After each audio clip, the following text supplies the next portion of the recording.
One summer weekend, my husband and I were asked if we could help serve and be part of a healing ministry team. After considered prayer, my husband and I came into agreement to volunteer as a wonderful opportunity to give back. Yet, we did not anticipate what was around the bend for us. Upon arriving, we were greeted with hospitality from the ministry leaders. We broke off into groups, men with the men and women with the women, to participate in workbook study, prayer, and intense conversations. I was co-leading this healing ministry group with another woman who clearly wanted to take over. Hence, her dominating personality was clearly being manipulated by a Jezebel spirit. The name Jezebel literally means without cohabitation. In a nutshell, a Jezebel spirit is a controlling and seductive spirit that can have many co-conspirators working in conjunction to thwart God's plan over your life. See Revelation 2:20-21.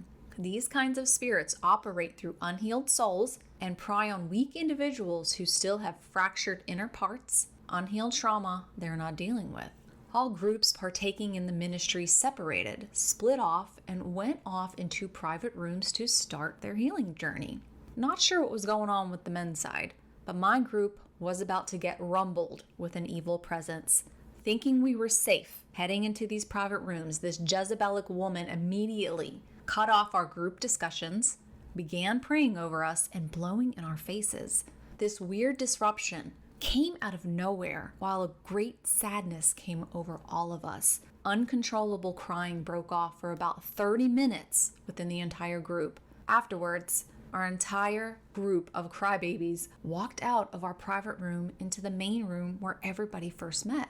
My husband was stargazed and extremely concerned as he saw the saddened expressions on all our faces. He asked me what was wrong, but unknowingly, I was under a demonic spell.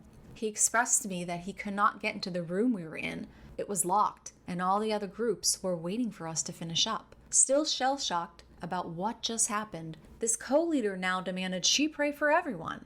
Nobody rejected, so all groups, both men and women, locked hands and gathered into a big circle of an additional 25 other people. Yes, it happened again. Still under the influence of this evil hex, the odd praying began again and with more force. She began speaking in tongues, hissing with dynamic breathing all over our faces. I have to say, this was extremely exotic and the opposite to loving nor compassionate experience. Yet because she was handpicked as a co-leader by the ministry, again, we thought we were safe. Anything could have been contrary to the truth. Unfortunately, we continued to let her, quote-unquote, do her thing until she was done. Ignorance is not bliss. It makes people perish for lack of knowledge. God says, my people are being destroyed because they don't know me. Hosea 4:6. This is why we need to exercise our gifts, use discernment, and know our authority in Christ. Without that, we are doomed.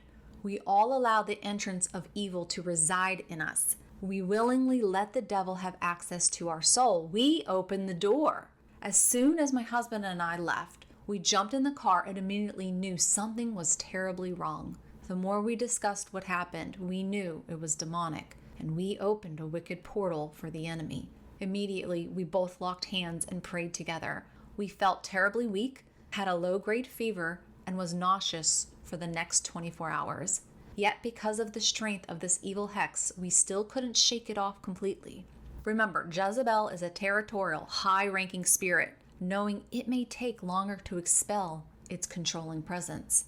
We reached out to our mentors to help intercede on our behalf. It took someone else, someone more experienced with witchcraft schemes, to expel this evil spirit.